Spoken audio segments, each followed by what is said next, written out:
Can you solve this problem? If you get all the answers right, I'll even consider making you my husband. It was a sweltering August evening. At the summer party hosted by the company, the CEO's daughter, drunk on alcohol, started complaining to me. Apparently, she didn't like the fact that someone like me, a junior high school graduate, was working at this company. So, she decided to challenge me with some tough questions. Clearly tipsy, she seemed to enjoy watching me struggle.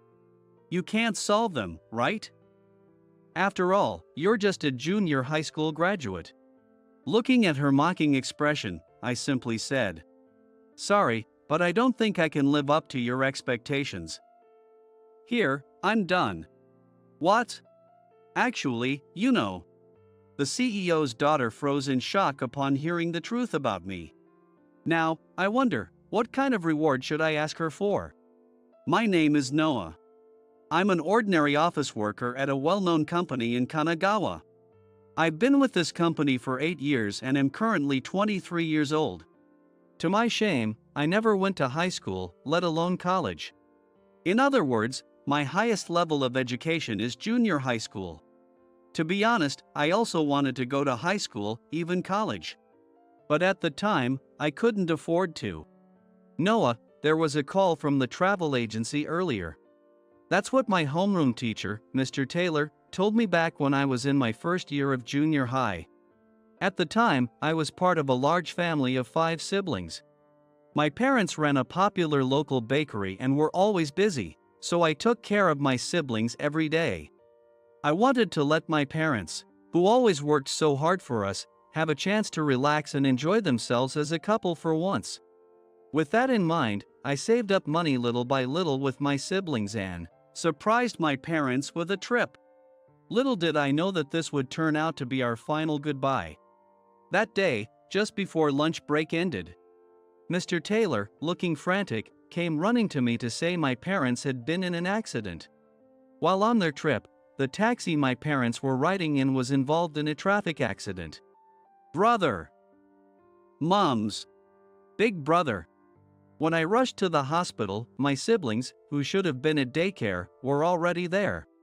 Seeing me, our relatives who had picked them up looked deeply worried. And then I was led to a room where my parents lay, their faces covered, like something out of a TV drama. The scene felt so unreal that I couldn't fully grasp what I was seeing. Just a short while ago, we were laughing and eating together. But now, all that remained were 2 lifeless bodies, unmoving like mannequins. This can't be, it's because I planned this trip.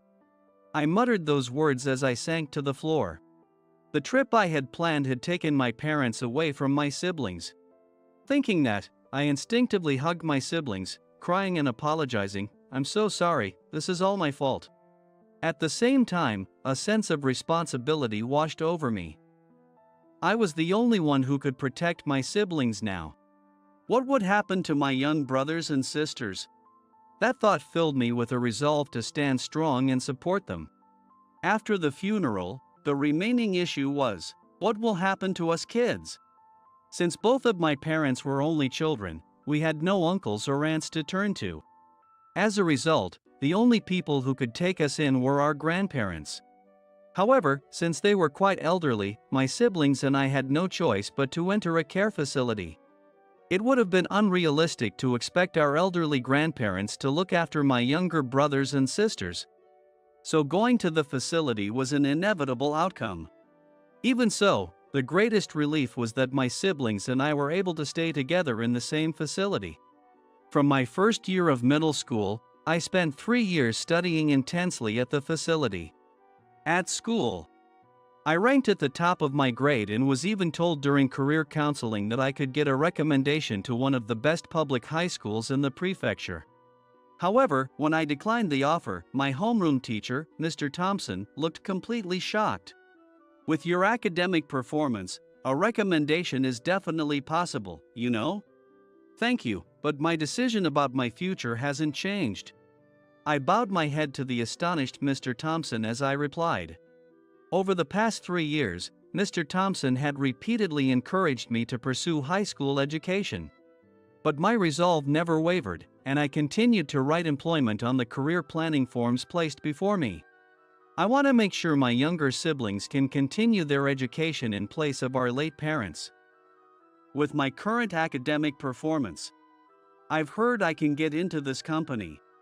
I know about your parents passing away early, but I don't think you need to sacrifice yourself like this. It's not a sacrifice at all. I just don't want to be separated from my siblings. I see. So, employment it is.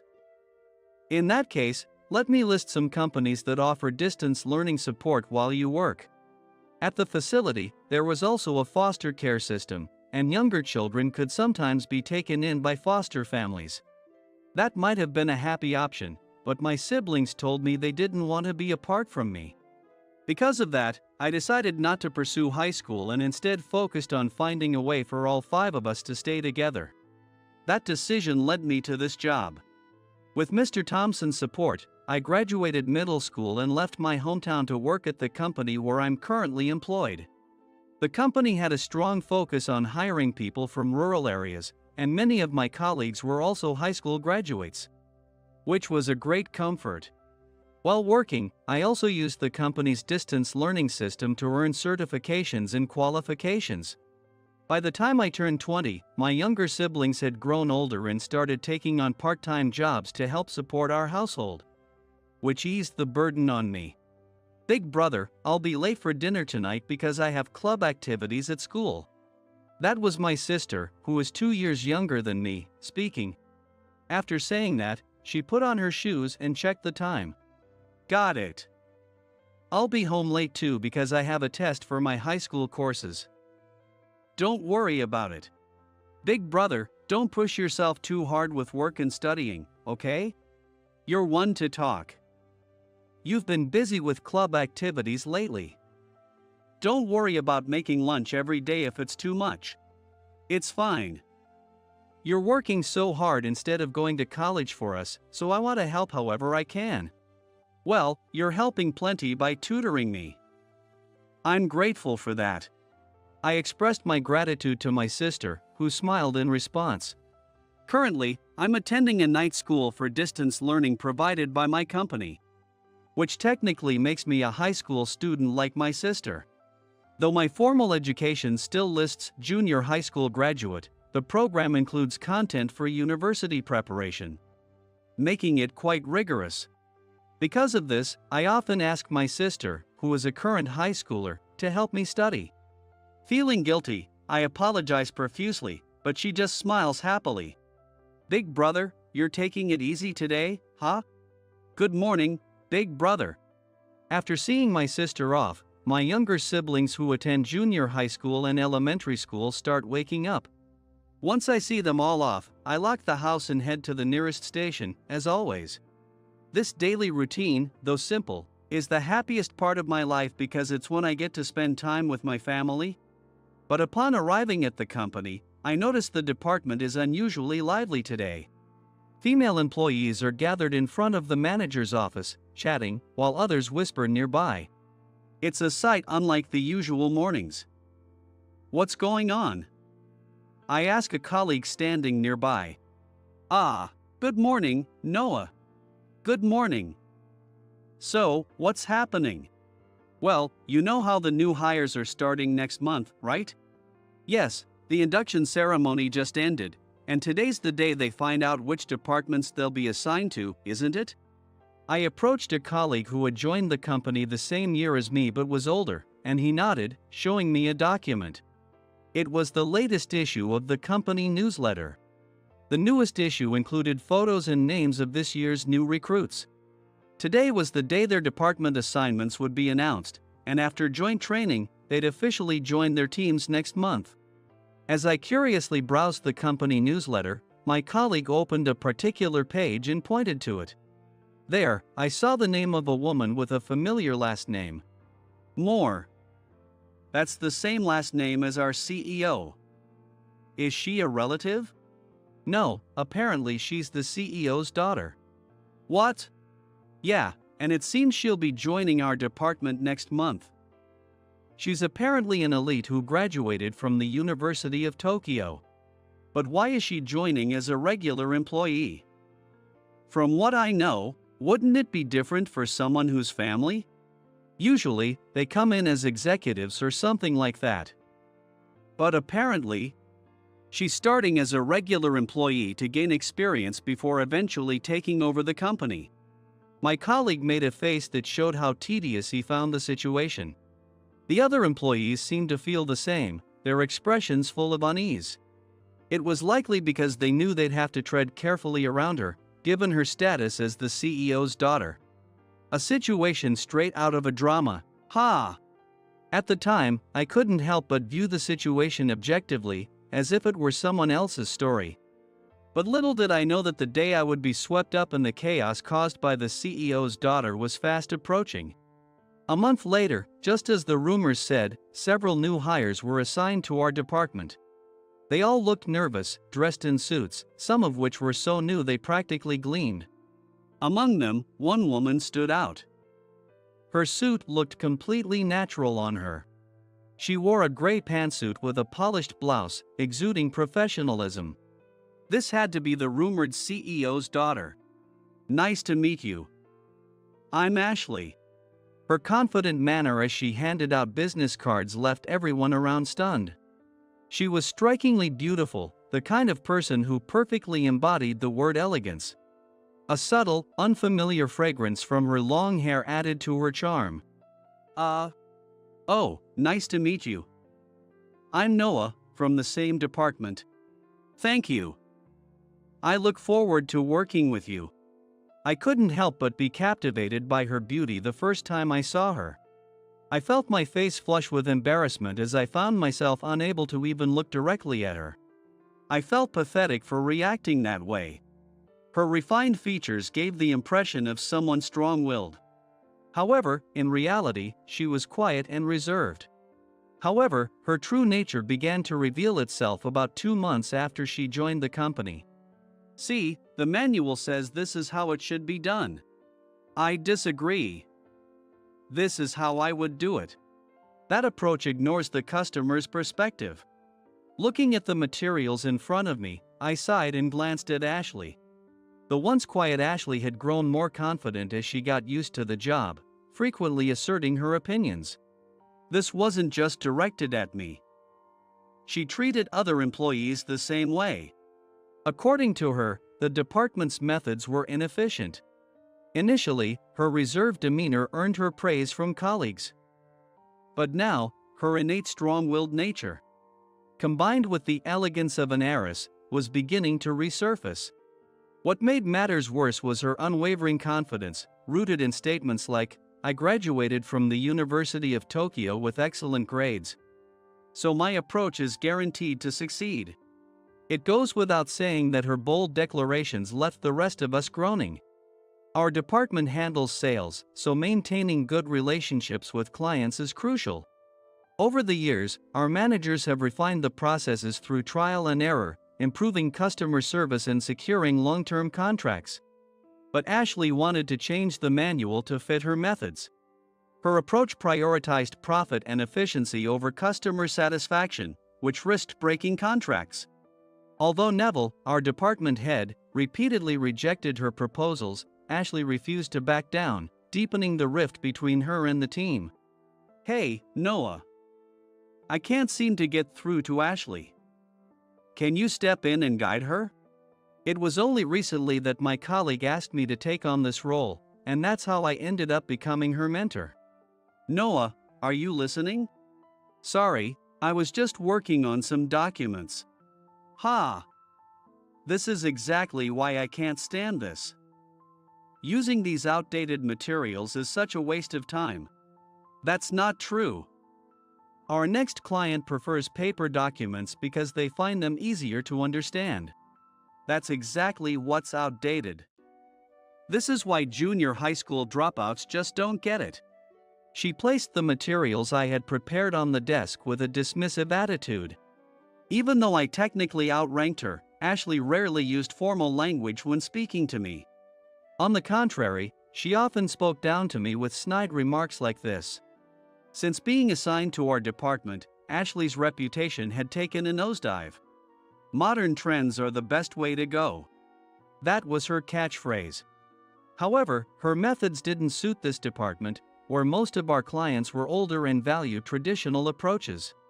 Other colleagues had tried to point this out to her, but her pride seemed to make her resistant to feedback. Above all, her pride as a graduate of the University of Tokyo meant she had no interest in listening to advice from people like me or my colleagues, who came from lesser educational backgrounds.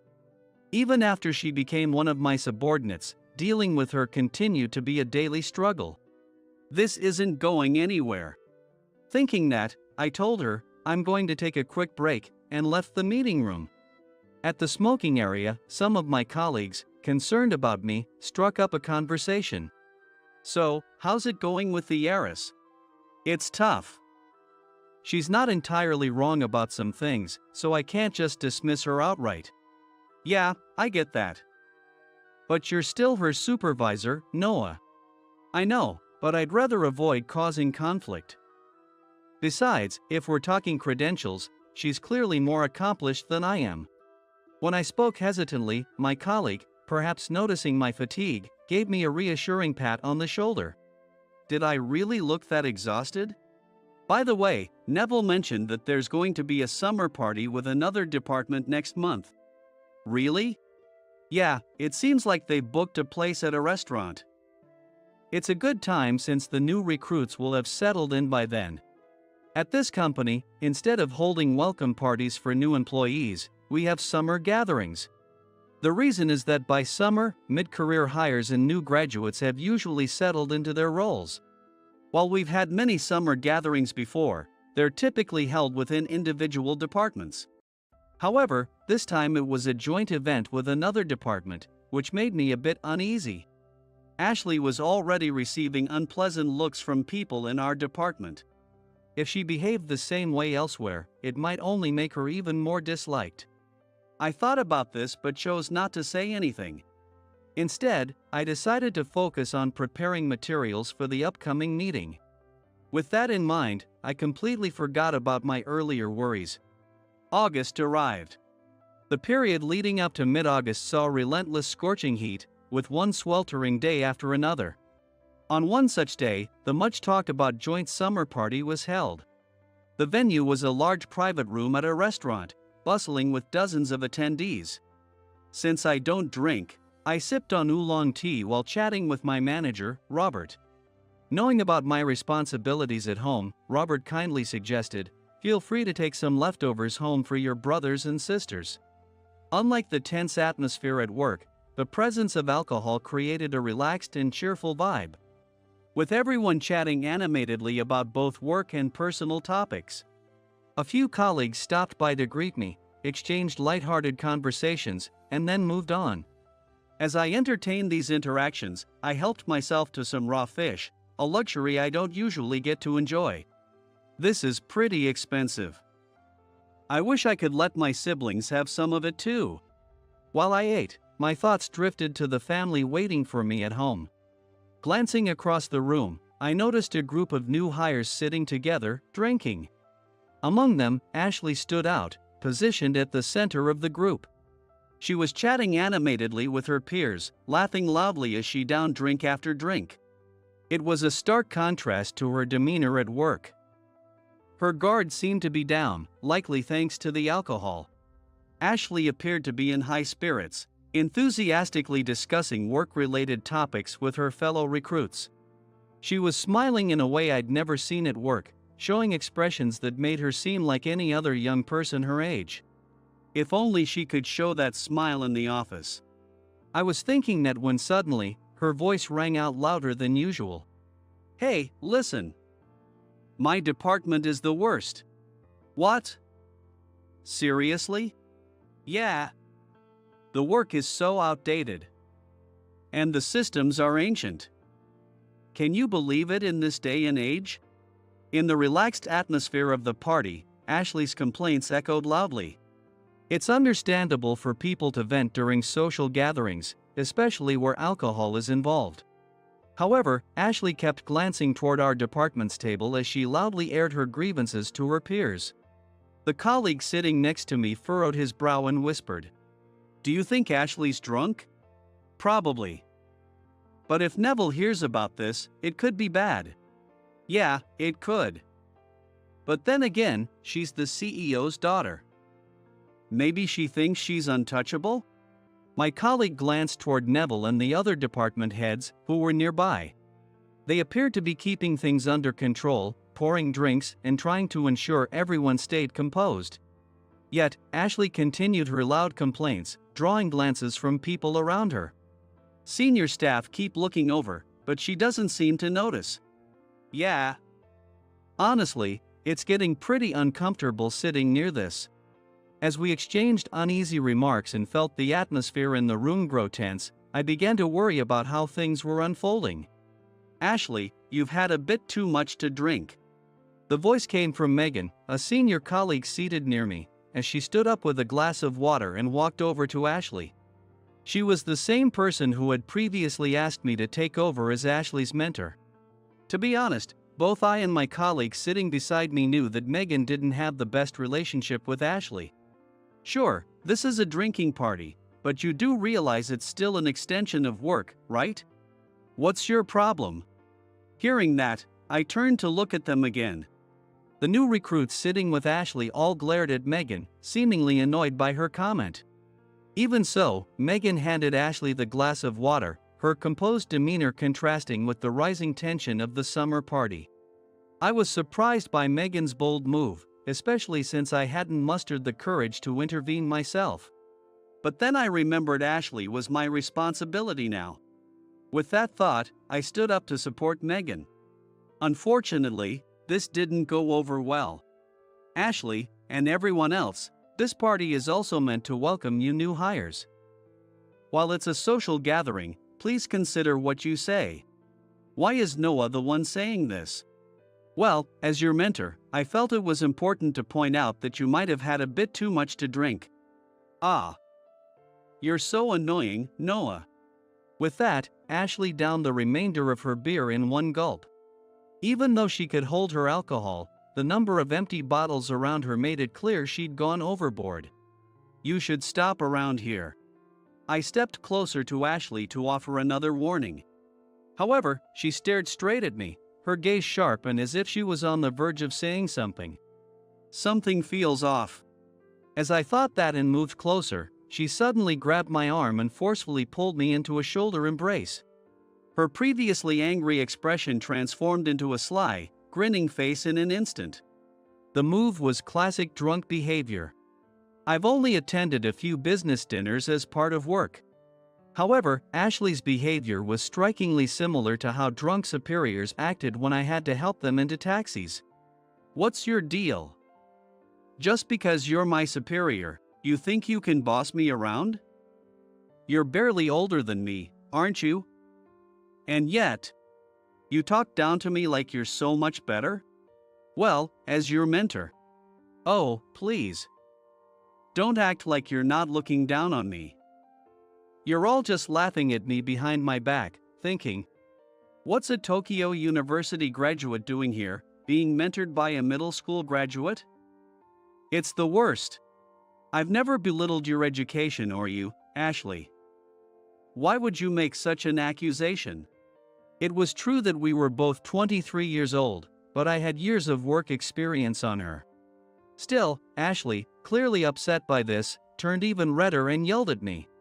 Don't act like it's not true.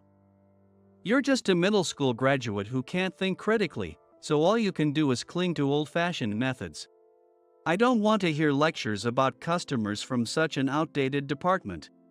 Honestly, aren't you the one looking down on us? What?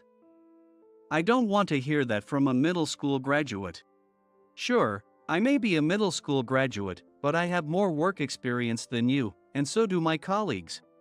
If you keep acting this condescending without understanding that, you're failing as a professional. Hearing this, Ashley's face, which had been flushed with anger, shifted into a more serious expression. She took a deep breath as if to calm herself, then faced me directly and said something shocking. All right, Noah. If you're going to talk so big, let's see how qualified you really are. I heard you're a middle school graduate. Did you cheat your way into this company? What? I couldn't tell if she was being serious or joking, but her accusation left me stunned. Maybe you paid someone off or used connections?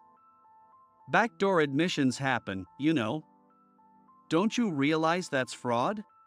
No, of course not. I didn't do anything like that. Really? Then why are you so confident? For a middle school graduate, you seem awfully sure of yourself. Did you bribe HR or something? What on earth was she talking about? Even though I hadn't been drinking, my head started to ache like I was hungover. I didn't cheat. I passed the exams fair and square.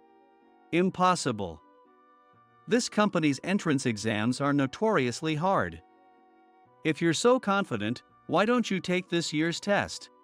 With that, Ashley handed me the tablet she had spread out on the table.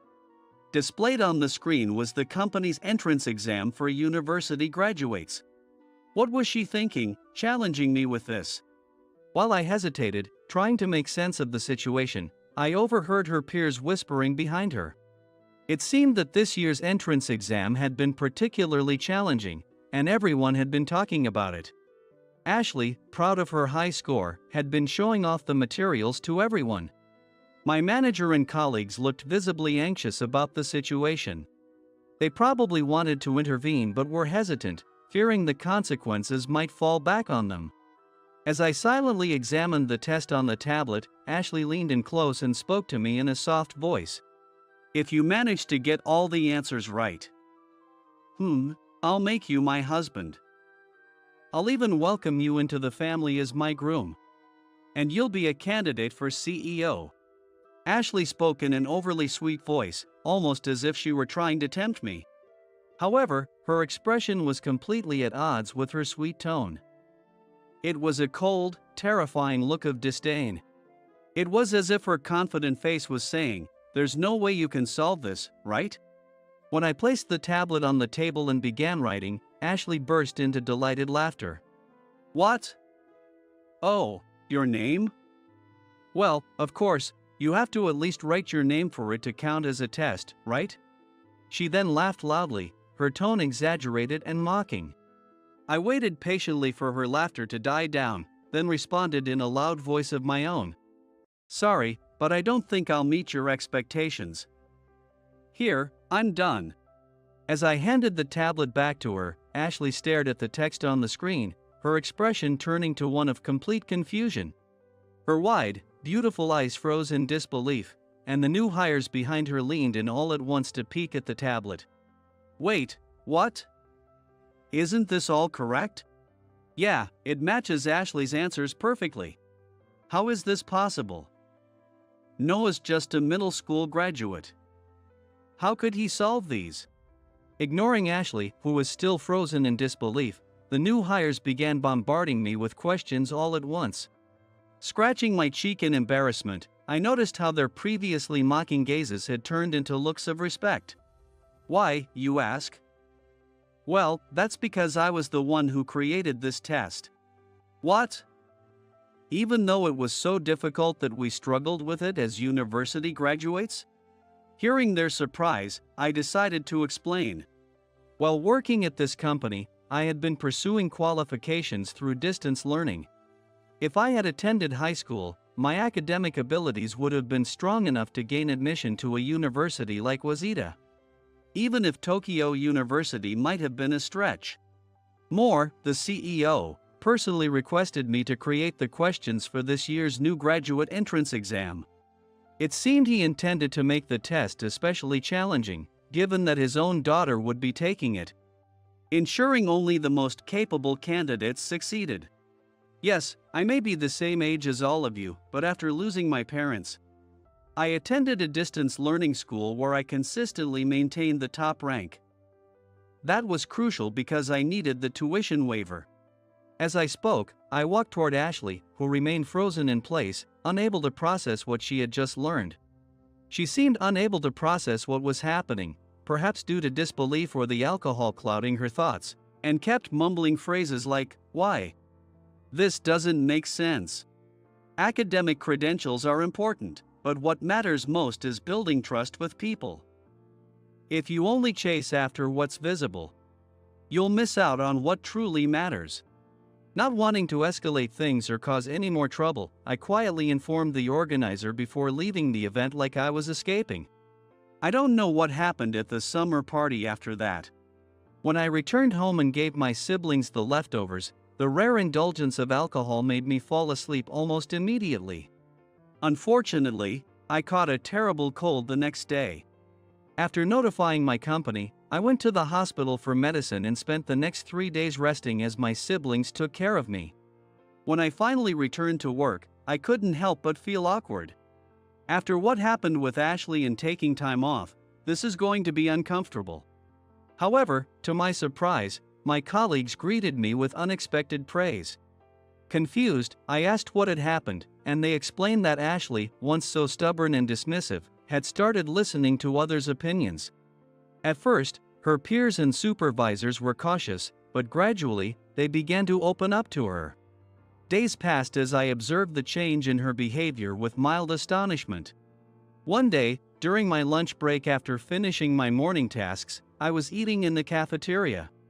Usually, I bring my own lunch, but today I had classes for my distance learning program. With a major assignment coming up, I prioritized finding a place to work on it over eating a packed lunch. As I took a bite of the sandwich I'd ordered in the cafeteria and focused on my assignment, I heard a soft voice calling my name from behind. Turning around, I saw Ashley standing there, her hair neatly tied back and looking noticeably thinner. The bold makeup and strong-willed demeanor she once carried were gone. She seemed to have undergone a complete transformation. "Please, have a seat." I closed my laptop and gestured to the empty seat beside me. She sat down, holding a water bottle in both hands, staring downward. Noah, I wanted to apologize for what happened the other day." "Apologize?" I asked in confusion, and Ashley lowered her head.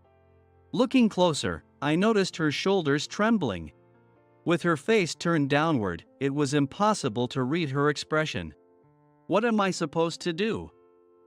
I'm terrible at dealing with silence like this. As I glanced around, trying to figure out how to handle the situation, it was Ashley who finally broke the silence. After that day, I asked my father about everything. "Honestly, I was drunk, but I couldn't shake the feeling that you were bluffing." "What did he say?" "He said the same thing you did, that you created the test. He also mentioned that the board members agreed with his decision to entrust it to you." "The board?" "That's a bit exaggerated. It was just because I'm close in age to the new recruits and familiar with the current college entrance standards." My father even expressed his gratitude. I feel so ashamed for thinking that academic achievements were the most important thing. Despite feeling slightly embarrassed, hearing this from Ashley, the CEO's daughter, made me happy. "I've always envied you, Noah." According to her, she hadn't been looking down on me at all. In fact, she had been jealous of me. Ashley slowly began to share her story. As the eldest daughter, she had initially been raised strictly as the heir to her family's company. However, when she was 6 years old, her younger brother was born. From that point on, all of her parents' expectations shifted to her brother, leaving her feeling overlooked and ignored. To gain their approval, I poured myself into studying. That's how I got into Tokyo University. But even then, my parents were adamant about making my brother the successor. "I see. But I heard rumors that you were being groomed as the successor now." "That's because I begged them.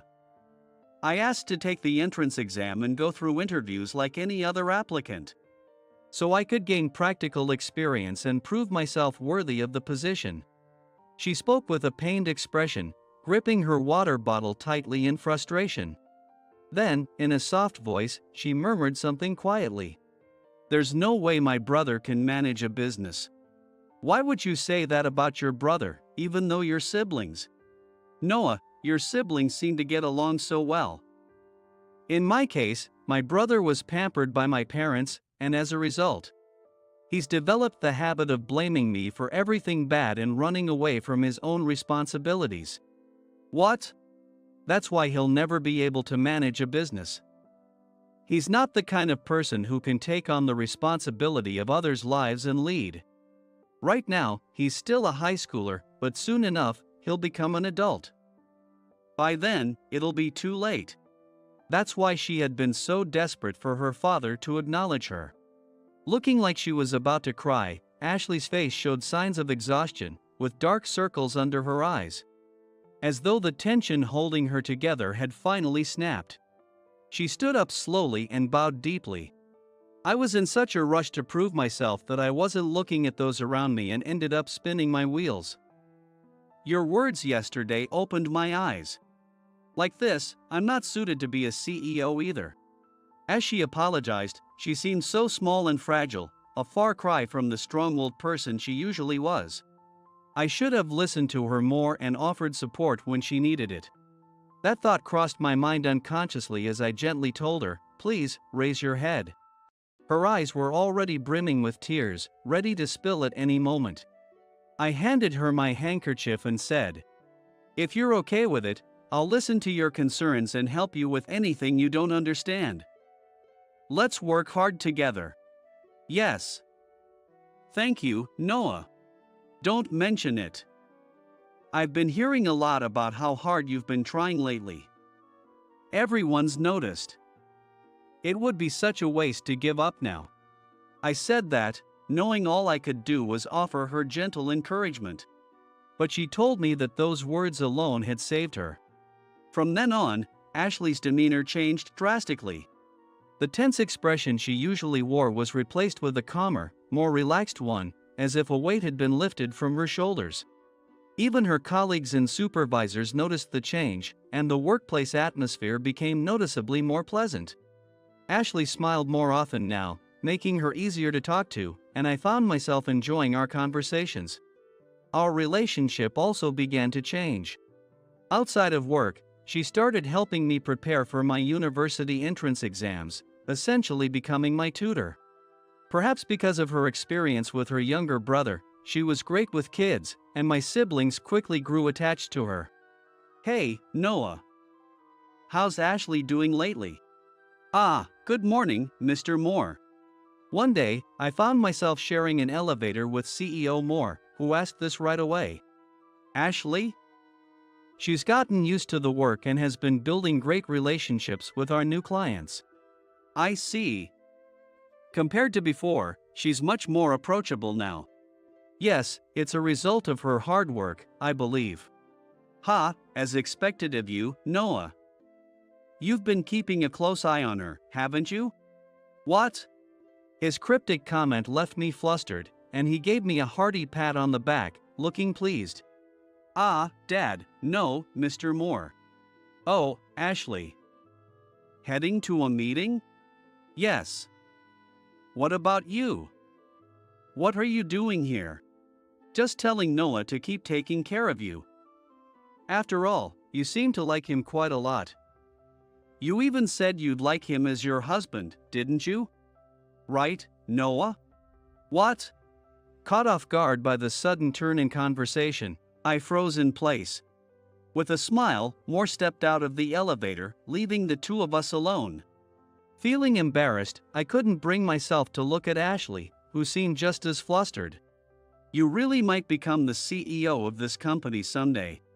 Her playful, yet meaningful smile left me no choice but to surrender. Still, if that future does come to pass, I'd like to be the one supporting her every step of the way.